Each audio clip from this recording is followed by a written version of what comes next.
All right, he only played 13 games last season at Duke, but Jalen Johnson has been picked in the first round.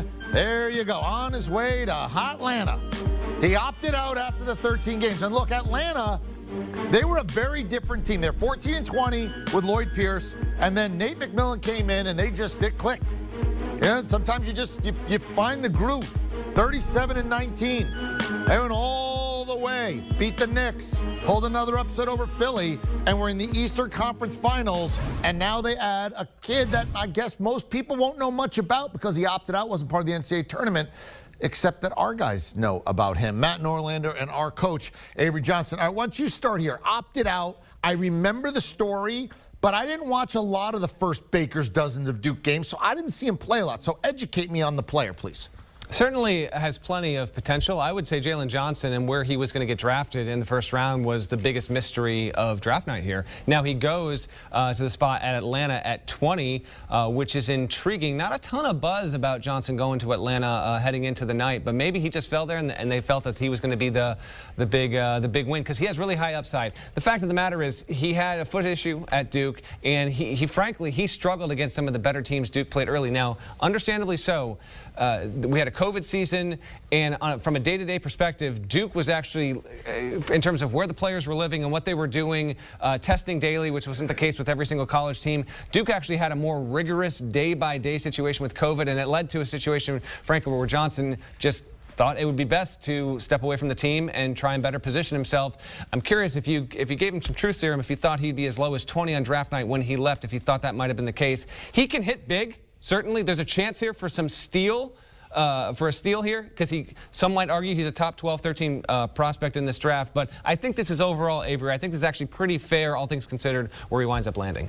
Yeah, I'm always leery when kids transfer a lot, especially in high school. You go from one school to IMG, back to your old school, and then he only plays 13 games at Duke.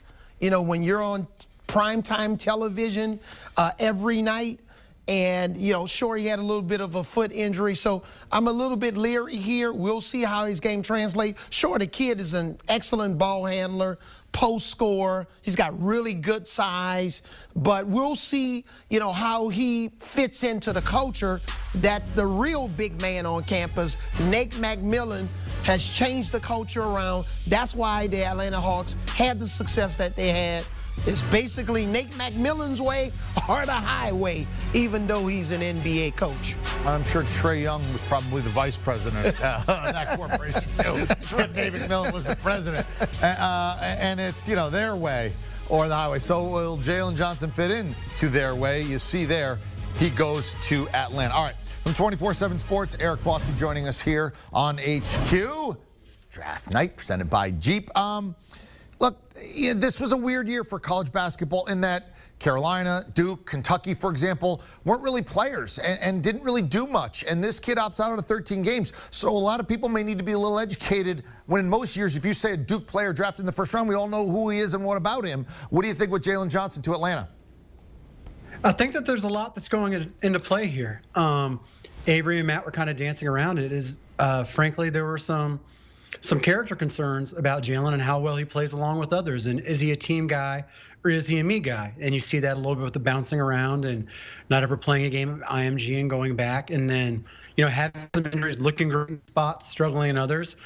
I think this, as a pure talent, I think people would argue that Jalen Johnson was a top 10, maybe even top 5 draft pick type in this thing. I think a lot of people see a little bit of a young Ben Simmons in him. He's a passing 4-man, 3-man who can handle the ball, get others involved, but he's not the most gregarious guy. You know, there's maybe a little bit of question of how much guys like playing with him, and the jump shot is a question, but it goes to show you that unless you're one of these top 3 guys in the draft, the NBA is going to be really thorough in their backgrounds, and they're not here to play around with any foolishness. Now, at the end of the day, talent trumps issues, and the #1 rule of sports has always been be better than any problems or any perceived problems that you have. At this point in the draft, the Hawks are able to do a cost-benefit analysis and say, you know what? We've got a guy who's a legitimate lottery talent. We've got a budding superstar in Trae Young, a culture that we really feel we can take this young guy in and get him turned around and get him on the right track. hopefully that's the case, because you love to see a young talent like this figure it out. But it's kind of an interesting story to see with just how deeply the NBA teams are going to go on these guys and how it can play out on draft night. Yeah, I was once at a camp, and one of the counselors said, "There's no I in team," but a kid from the back said, "Yeah, but there is an M and an E." Just saying. All right, here's Keith Dermish. Let's go. Come on, Duke. Let's go. Come on, Duke. Gary, what do you got here? Because you had him going a little bit higher in your mock draft. He falls here to Atlanta. Yeah, I've got this as an A+. You know, he was the highest remaining player on my board, but Bossy just broke this entire situation down really, really well. You know, everybody has used different phrases. Opted out, stepped away.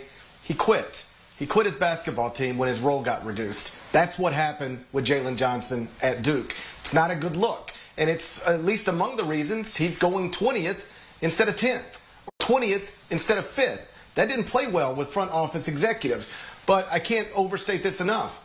We're now at the 20th pick in the draft. What else are you going to do? And if you're Atlanta, why not take a big swing? Bossy called it a cost-benefit analysis. That's exactly what this is. It's not a lot different but for different reasons than what Denver did with Michael Porter Jr. A few years ago. They decided at this point, why not take a big swing on, somebody who might have some medical issues, but boy, if we hit on this, we've got some real value, and it looks like that worked out. For different reasons, that's what Atlanta just did with Jalen Johnson. There are some concerns, some red flags here. Quitting Duke because your minutes got cut is not a good look. But at the 20th spot in this draft, you're not going to find a better talent. And if you can tap into the talent and get rid of the other stuff, you'll be very happy with this down the road. Do you want a sports network that delivers everything that matters about the game? The highlights, the picks, the instant analysis, no yelling, no fake debates, no politics. Hit the subscribe button and never miss a moment.